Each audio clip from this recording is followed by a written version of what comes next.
একটি শব্দ শুনতে পেলাম এপাশ থেকে, মনে হলো যে কান্নার একটি শব্দ ভেসে আসলো। এই যে দেখুন, এই যে সিঁড়ি দিয়ে আমি উঠেছিলাম, এখন নেমে যাই।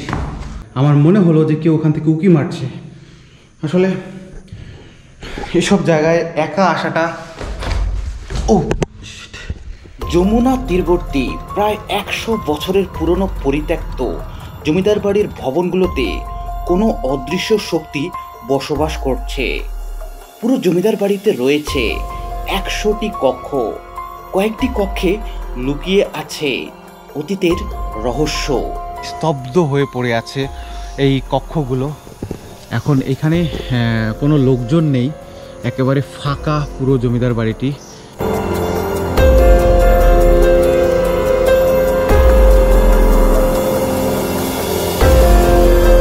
ঘরের মধ্যে কি আসছিল, পুতুল মুতুল হিনা বলে কেনা পাইছে, তারপরে আরো কত কিছু আছে।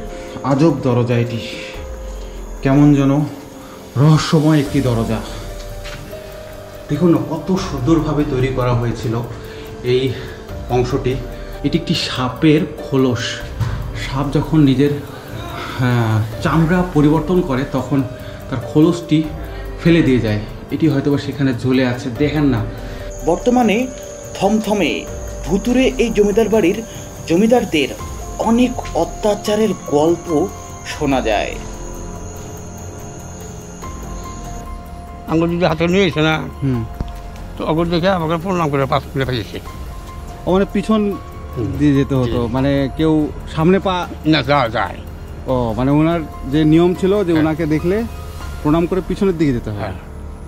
অনেক ইতিহাস বলার চেষ্টা করছে এই নিস্তব্ধ বারান্দাটি। এখানে অতীতে বসতো নাটকের আসর, পালাগান। কলকাতা থেকে আসতো প্রখ্যাত শিল্পীরা। সেই জমিদার বাড়ি যেন এখন নিস্তব্ধ এবং ভুতুরে। প্রশ্ন থেকে যায় সেদিন সেটি কার কান্নার শব্দ ছিল। টাঙ্গাইলের এলেঙ্গা নামক স্থানে অবস্থান করছি। দুপুর বেলায় মেঘলা আকাশের কারণে অন্ধকার রূপ ধারণ করেছে। বাসে করে রওনা দিলাম। গন্তব্য হচ্ছে টাঙ্গাইল জেলার গোপালপুর উপজেলার হেমনগর জমিদার বাড়ির দিকে। স্থানীয়ভাবে এই জমিদার বাড়িকে পরীর দালান বলা হয়। কিছুক্ষণ পর পৌঁছে গেলাম গোপালপুর বাজারে। গোপালপুর বাজার থেকে হেমনগর রেল স্টেশন সংলগ্ন শিমলাপাড়া মৌজায় এই বাড়িটির অবস্থান। কিছুক্ষণ পরেই পৌঁছে গেলাম সেই জমিদার বাড়িতে। বর্তমানে এই পরীর দালান হেমনগর ডিগ্রি কলেজ হিসেবে ব্যবহৃত হচ্ছে। জমিদার বাড়িটি 1890 সালে জমিদার হেমচন্দ্র চৌধুরী প্রায় 60 একর জমির উপর নির্মাণ করেছিলেন। এই জমিদার বাড়িটির শুরুতেই যে দ্বিতল ভবনটি চোখে পড়ে সেটি নজর কাড়ার মতো। ভবনটির কারুকার্য কলকাতা ও দিল্লির কারিগরদের নিখুঁত শিল্পকর্মের এক অনন্য নিদর্শন। ভবনটির সামনের দেয়ালে চিনি টিকরির কাজ চোখে পড়ার মতো। বালি ও চুনের প্লাস্টারের উপর নানা রঙের সিরামিক্স কাজ এবং আয়নার টুকরো দিয়ে তৈরি জ্যামিতিক এবং ফুল লতাপাতার নকশা অসাধারণ। প্রবেশদ্বারের উপরের ভাস্কর্য এবং দুই পাশের মূর্তি পরীর দালান নামকরণের কারণ। এবার আমি এগিয়ে চললাম পেছনের অংশের দিকে। দুই সারির বারান্দার বিশাল দরবার হল। এই দোতলা প্রাসাদটির পেছনের স্থাপনাগুলো সবগুলোই একতলা বিশিষ্ট। সব মিলিয়ে রয়েছে 100টি কক্ষ। কিন্তু জমিদার বাড়ির পেছনের ভবনগুলোর পরিবেশটি একেবারে থমথমে। তো ভিউয়ার্স, আমি চলে আসছি এখন এই হেমনগর জমিদার বাড়ির পিছনের যে ভবনগুলো সেই ভবনগুলোর কাছে। এখানে অনেকগুলো কক্ষ দেখা যায়। সামনেই শুধু দোতলা একটি অংশ ছিল এবং এই পিছনের অংশগুলো সবগুলোই একতলা। তো আমি ভেতরে প্রবেশ করব এবং প্রত্যেকটি কক্ষ ঘুরে ঘুরে আপনাদের দেখাবো। দেখুন একেবারে নিস্তব্ধ হয়ে পড়ে আছে এই কক্ষগুলো। এখন এখানে কোনো লোকজন নেই, একেবারে ফাঁকা পুরো জমিদার বাড়িটি। আর চারপাশের পরিবেশ কেমন যেন থমথমে। তো ভেতরে প্রবেশ করি, ভেতরে প্রবেশ করে চারপাশের কক্ষগুলো ঘুরে ঘুরে দেখি, চলুন। পরন্ত বিকেলে মানবশূন্য প্রায় 150 বছরের পুরনো এই জমিদার বাড়িতে প্রবেশ করছি। একসময় এখানে ছিল চিড়িয়াখানা, হাতিশালা, জলসাঘর। কলকাতা থেকে প্রখ্যাত শিল্পীরা এখানে আসতেন বিনোদন পরিবেশন করতে। চারপাশের নীরবতা যেন অতীতের অসংখ্য গল্প শোনানোর চেষ্টা করছে। ইতিহাস থেকে জানা যায় এই জমিদার বংশের উত্থান শুরু হয় মধুপুর উপজেলার আমবাড়িয়া থেকে। 1204 বাংলা সালে পদ্মলোচন রায় পুখুরিয়া পরগনার জমিদারি ক্রয়ের মাধ্যমে এই বংশের ভিত্তি স্থাপন করেন। পরবর্তীতে তার পুত্র কালীচন্দ্র রায় এবং পৌত্র হেমচন্দ্র রায় ক্রমান্বয়ে জমিদারি বিস্তৃত করেন। উত্তর টাঙ্গাইল এবং সিরাজগঞ্জ জেলা জুড়ে প্রায় 4 লক্ষ একর জমি তাদের অধীনে আসে। আমি প্রবেশ করেছি পরীর দালান অর্থাৎ হেমনগর জমিদার বাড়ি নামে পরিচিত এই জমিদার বাড়ির একটি ভবনে, এবং এমন জায়গায় ঘুরলে একটি ভয় কাজ করে, সেটি হচ্ছে ভূতের ভয়। দেখুন একেবারে চারপাশের পরিবেশ কতটা থমথমে এবং নিস্তব্ধ। আমি যে চারপাশে ঘুরছি, এখানে একাই ঘুরছি, এখানে এই মুহূর্তে কোনো মানুষ নেই। এই দেখেন উপরে একটি সিঁড়ি চলে গেছে, যেটি উপরের দিকে চলে যায় ছাদে। আমরা সেখানে যাব, তার আগে এখানকার এই উঠোনটি আপনাদের দেখিয়ে দেই। এখন কতটা নিস্তব্ধ এই জায়গাটি। চারপাশে ছাদের দিকে তাকালে মনে হচ্ছে যে কেউ এখনও উপরে চলাফেরা করছে, কিন্তু প্রকৃতপক্ষে এখন পুরো জমিদার বাড়িটি ফাঁকা, মানবশূন্য। এবং আপনাদের এই জমিদার বাড়ির উপরের কারুকার্যগুলো দেখাই। দেখুন কত সুন্দরভাবে এই চারপাশের কারুকার্যগুলো করা হয়েছে।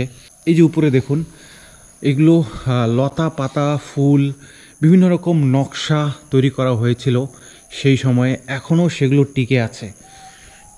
কিছু কিছু জায়গায় এই যে শিকড় বাকড়গুলো চারপাশে ছড়িয়ে পড়েছে, কিন্তু নকশাগুলো এখনও বোঝা যাচ্ছে। দেখুন চারপাশেই এই নকশাগুলো আপনারা দেখতে পাবেন।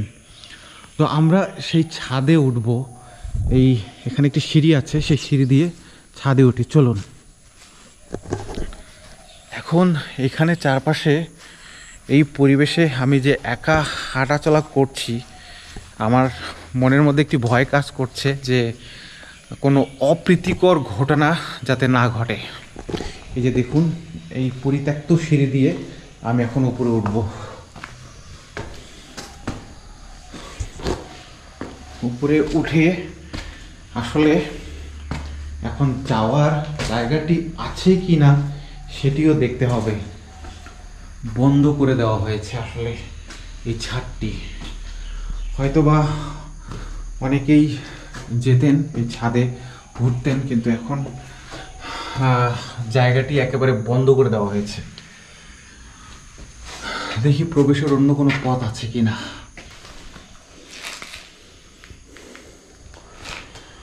একেবারে অন্ধকার এই জায়গাটি। এই সিঁড়ি দিয়ে উপরে উঠে আমি নিরাশ হলাম, ছাদে উঠতে পারছি না। এত সুন্দর একটি ছাদ দেখতে পাবো না, এটি আসলে খুবই হতাশাজনক।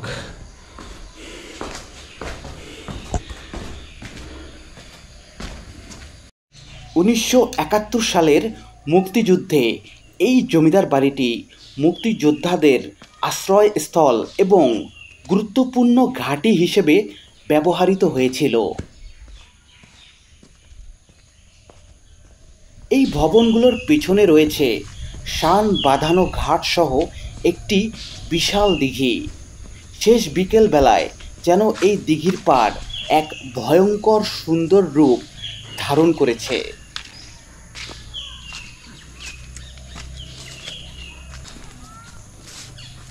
পাখির কিচিরমিচির ও সবুজে ঘেরা চারপাশের পরিবেশ এবং মেঘলা আকাশ সব মিলিয়ে যেন এখানে এক অপরূপ সৌন্দর্য বিরাজ করছে।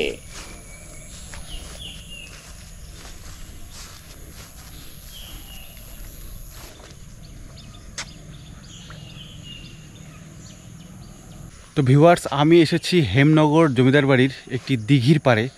এখানে একটি শান বাঁধানো ঘাট আছে। এই ঘাটটি দেখুন এখনও তার অস্তিত্ব প্রকাশ করছে। এই সামনে গেলেই এই ঘাটের সিঁড়িগুলো দেখা যায়। এই যে দেখুন সামনেই এই দিঘিটি, এই যে জমিদার বাড়ি, সেই জমিদার বাড়ির অনেক উত্থান পতনের সাক্ষী এবং এই জমিদারদের অনেক স্মৃতির সাক্ষ্য বহন করে এই দিঘিটি। এখন এই দিঘিতে হয়তোবা মাছ চাষ করা হয়।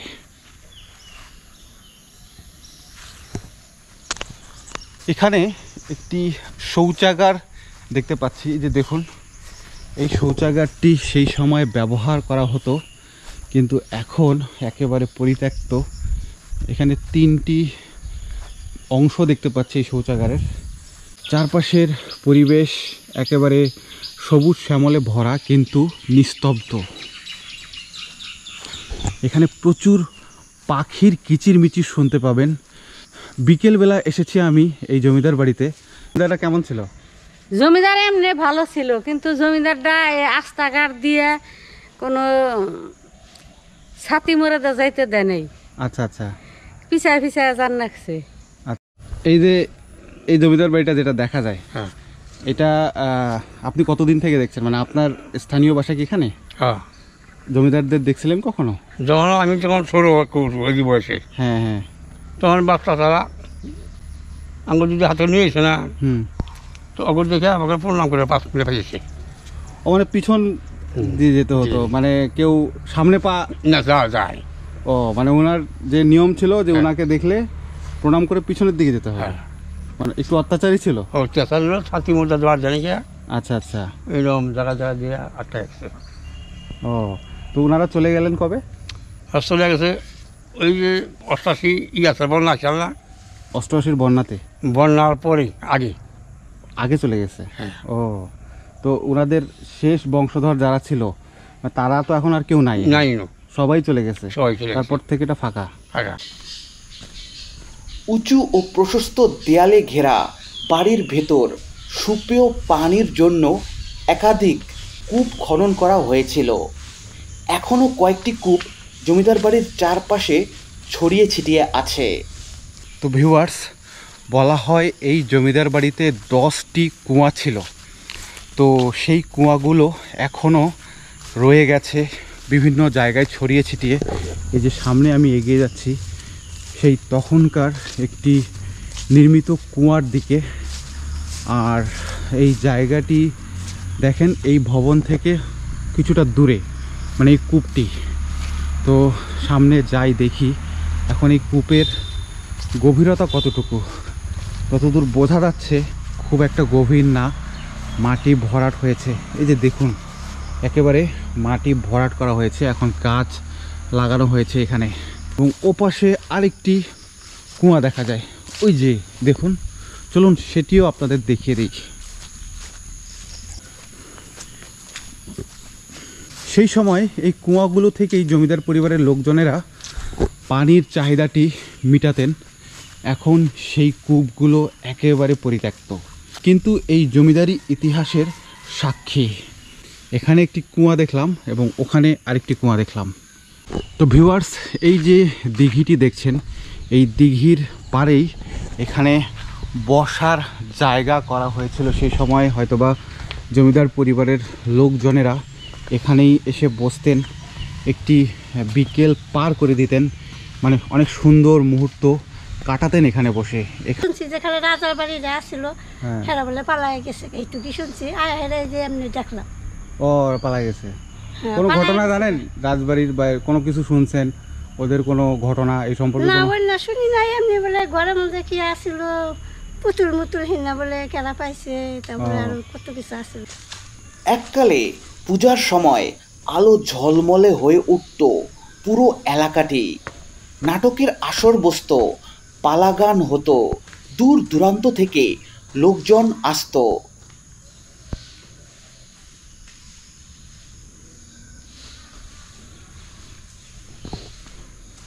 ঘুরতে ঘুরতে জমিদার বাড়ির এমন এক নিস্তব্ধ জায়গায় চলে আসলাম, যেখানে মনে হচ্ছিল যে কেউ ফিসফিস করে কোনো কিছু আমাকে শোনানোর চেষ্টা করছিল।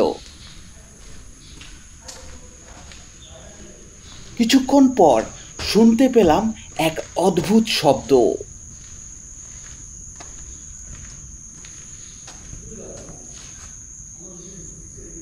মনে হচ্ছিল যে কেউ খুব কষ্টে কান্না করছে। ভিউয়ার্স, এই জমিদার বাড়ির কক্ষগুলো এক একটা মানে ধাঁধার মতো। হিন্দিতে একটি কথা বলা হয় ভুল ভুলাইয়ার মতো। চারপাশেই দেখুন একেবারে কতগুলো কক্ষ। একটি কক্ষতে প্রবেশ করলে আরেকটি কক্ষে আপনারা হারিয়ে যাবেন, এমন একটা অবস্থা। এই যে এই জায়গাটি দেখুন, এই জমিদার বাড়ির কতটা ভয়ঙ্কর হয়ে আছে। মানে উপরের অংশগুলো দেখুন কতটা ভয়াবহ লাগছে দেখতে, এবং চারপাশে একেবারে নিস্তব্ধ পরিবেশ। এই যে মাঝখান থেকে আবার একটি রাস্তা চলে গেছে। তো এই সব জায়গায় আসলে একা এভাবে চলাফেরা করা খুবই ঝুঁকিপূর্ণ একটি ব্যাপার। এই যে দেখুন কতটা নিস্তব্ধ এই বারান্দাটি। অনেক ইতিহাস বলার চেষ্টা করছে এই নিস্তব্ধ বারান্দাটি।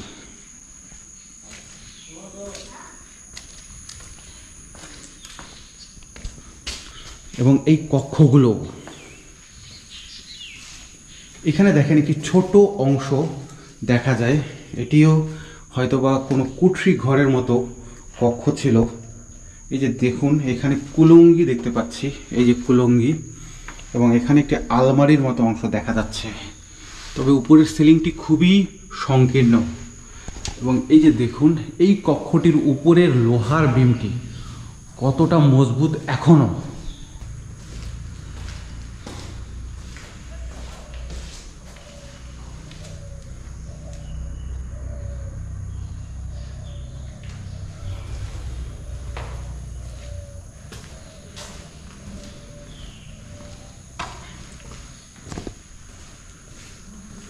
তো ভিউয়ার্স, আমি ছাদে ওঠার রাস্তা খুঁজে পাচ্ছি না। আমি ছাদে ঘুরতে চাই, দেখতে চাই উপরের ছাদটি এখন কেমন। একটি শব্দ শুনতে পেলাম এপাশ থেকে, মনে হলো যে কান্নার একটি শব্দ ভেসে আসলো। চলুন দেখি ওপাশে আসলে কেউ আছে কি না, এটি কিসের শব্দ ছিল।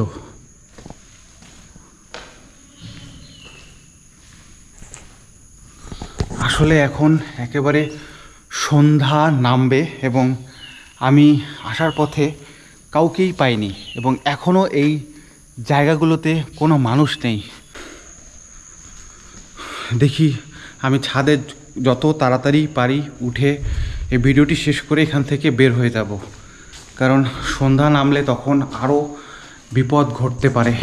এই যে দেখুন এপাশে আরেক জায়গায় চলে এসেছি আমি। এখানে একটি সেই সময়কার দরজা দেখতে পাচ্ছি আমি। দেখুন এই যে এখান থেকে এই অংশটি ভেঙে গেছে, এখান থেকে একটি পাল্লা ছিল। এটা দেখে মনে হচ্ছে যে এদিক থেকে প্রবেশ করার আরেকটি অংশ ছিল। এই যে দেখুন এই পাল্লাটি ভেঙে গেছে। আজব দরজা এটি, কেমন যেন রহস্যময় একটি দরজা, এবং এই পাশের এই দরজাটিও বন্ধ করে দেওয়া হয়েছে। কলকাতা থেকে অনেক গুণী শিল্পীরা এসে এই জমিদার বাড়িতে বিনোদন পরিবেশন করতেন, কিন্তু বর্তমানের এই নিস্তব্ধ পরিবেশটি দেখুন, যে অতীতে সেই জিনিসগুলো এখানে হতো সেটি বিশ্বাসই করা যায় না। এখন কতটা নিস্তব্ধ এবং কতটা মানবশূন্য এই জমিদার বাড়ি। তো সর্বমোট 100টি কক্ষ আছে পুরো জমিদার বাড়িতে, এবং প্রত্যেকটি কক্ষের সাথে আরেকটি কক্ষের সংযোগ রয়েছে, মানে দরজা রয়েছে। আপনি যে কোনো একটি কক্ষে প্রবেশ করে আরেকটি কক্ষ দিয়ে বের হতে পারবেন। তো দেখুন, এখানেই তাকালেই বোঝা যায় যে কতগুলো কক্ষ দেখা যায় এই চারপাশের এই জমিদার বাড়ির এই ভবনগুলোতে। তবে যতগুলো জায়গায় ঘুরলাম এই জমিদার বাড়ির, সবচেয়ে বেশি ভয়ঙ্কর মনে হয়েছে আমার এই জায়গাটি। এবং এখানে দাঁড়িয়েই আমি সেই কান্নার শব্দটি শুনেছিলাম, যে শব্দ এদিক থেকে ভেসে এসেছিল।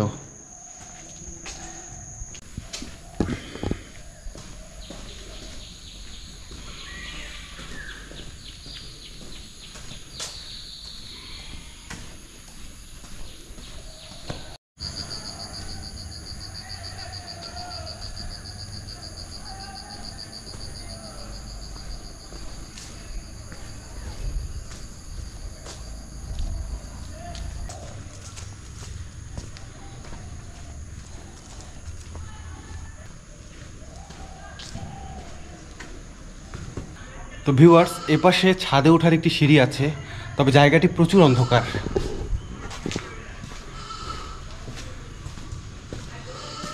এই যে দেখুন কতটাই অন্ধকার এই জায়গাটি। সিঁড়িটি একেবারে ছাদে নিয়ে যাবে আমাদের। চলুন উপরে কি অবস্থা দেখে আসি। এই যে দেখুন, সেই সময়কার একটি কাঠ, একেবারে জমিদারি আমলের যে রাজকীয় কাঠ হয় সেই কাঠটি। দেখুন না কত সুন্দরভাবে তৈরি করা হয়েছিল এই অংশটি। রাজকীয় একটা ছাপ এখনও রয়ে গেছে এই পুরো কাঠটি দেখলেই বোঝা যায়। চলুন এখন উপরে উঠি।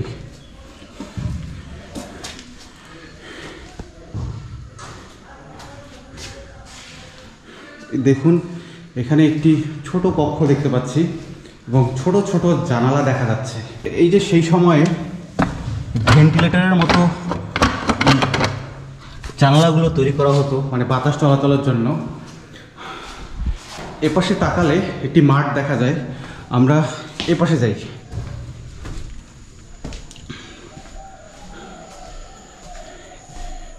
এই পাশের এই ছাদের দেখুন একটি বারান্দার মতো একটি অংশ, কত বিশাল এই অংশটি। চলুন সামনে একটু ঘুরে আসি। আসলে অনেকক্ষণ ধরে আমি ছাদে ওঠার একটি সিঁড়ি খুঁজছিলাম, সেটি অবশ্য অনেক কষ্ট করে পেয়েছি।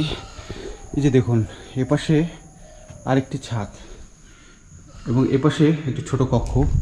এই ছাদে কি আছে দেখে আসি। সবগুলোই পার্ট পার্ট করে রাখা, প্রত্যেকটি ছাদই অনেক সুন্দর।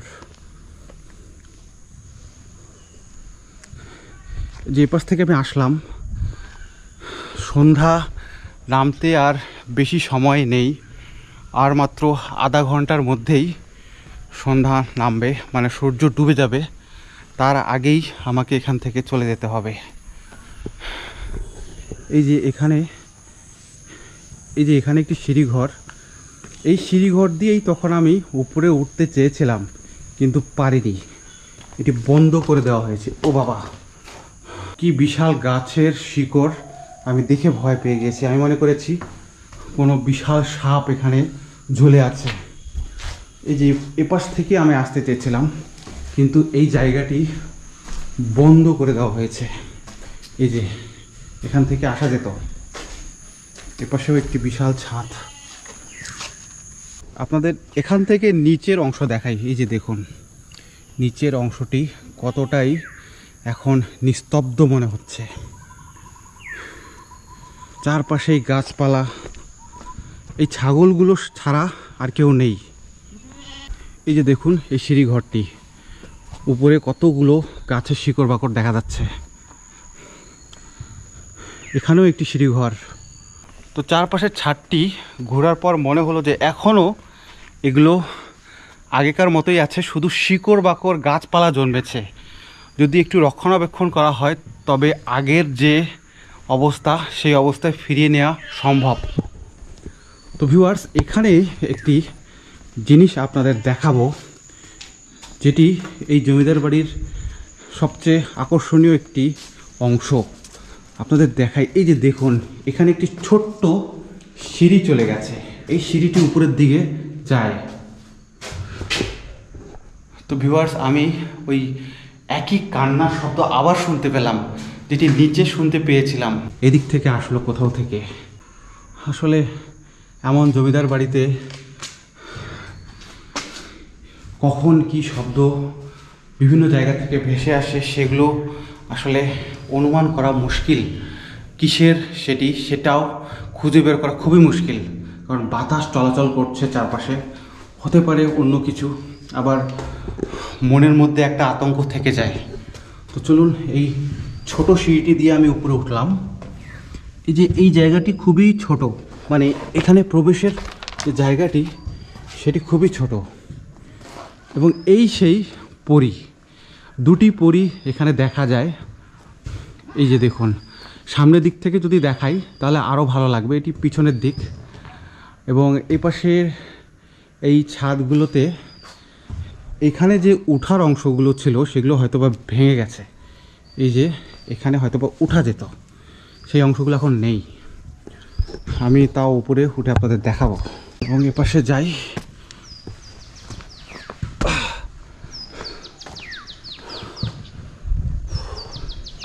কি বিশাল রাজকীয় ছাদ সেই সময়কার, এখন একেবারে পরিত্যক্ত।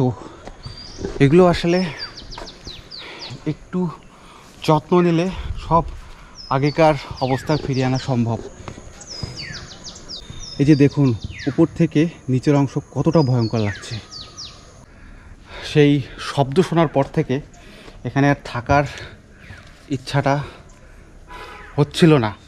তবুও জমিদার বাড়িটি পুরো ঘোরাতে পারিনি, সেই জন্যেই আপনাদের দেখানোর জন্যই চারপাশে আমি ঘুরছি এবং দেখাচ্ছি। এই ছাদটি ঘোরানো বাকি ছিল, সেটি দেখানো হয়ে গেল। এখন আমি এখান থেকে বের হয়ে যাব। কত সংকীর্ণভাবে এই পথটি তৈরি করা হয়েছিল। এই যে দেখুন, এই সিঁড়ি দিয়ে আমি উঠেছিলাম, এখন নেমে যাই।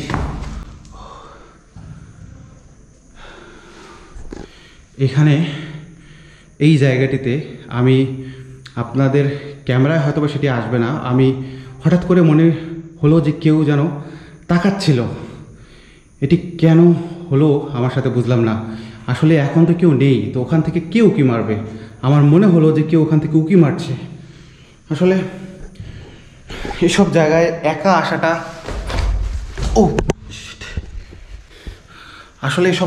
একা আসাটা অনেক বোকামি এবং অনেক বিপজ্জনক। আপনারা যদি কখনো এই জমিদার বাড়িতে আসেন, অবশ্যই সঙ্গে কাউকে নিয়ে আসবেন বা বন্ধুবান্ধবরা দল বেঁধে আসবেন। এমন জায়গায় একা আসাটা খুবই খুবই বিপজ্জনক। এই যে এই জায়গাটি থেকে আমার কেন জানি মনে হচ্ছিল যে কেউ উকি মারছে। দেখুন না, জায়গাটি কতটা নিস্তব্ধ এবং কতটা ভুতুড়ে মনে হচ্ছে। এই যে আমি ওখান থেকে নামছিলাম এবং ঠিক এখানে, এই যে আমি আপনাদের দেখাই, এই যে মনে হচ্ছিল যে এভাবে কেউ উকি মেরে চলে গেল, কিন্তু আসলে এখন এই উপরে কেউ নেই। এই ব্যাপারগুলো আমি এর আগেও কয়েকটি জমিদার বাড়িতে লক্ষ্য করেছিলাম যে এমনটা হয়, মানে এমনটা হয়তোবা মাথার মধ্যে সেই চিন্তাগুলো ঘুরপাক খায়, সে কারণেও হতে পারে, আবার এমনটা সত্যিও হতে পারে। কোনটা সত্যি কোনটা মিথ্যা আসলে সেটা আসলে যাচাই করা খুবই কঠিন ব্যাপার। আপনি কখনোই মানে একটি বিষয় যে এগুলো উড়িয়ে দিতে পারবেন না, সেটা সত্যি হতেও পারে আবার নাও হতে পারে। এই যে দেখুন, আমি এখান থেকে নামবো এখন, কতটা ভয়াবহ লাগছে এই সিঁড়িটি। আচ্ছা, এই যে জিনিসটি দেখা যাচ্ছে, এই যে এই অংশটি আমার কাছে কেন জানি মনে হচ্ছে এটি একটি সাপের খোলস।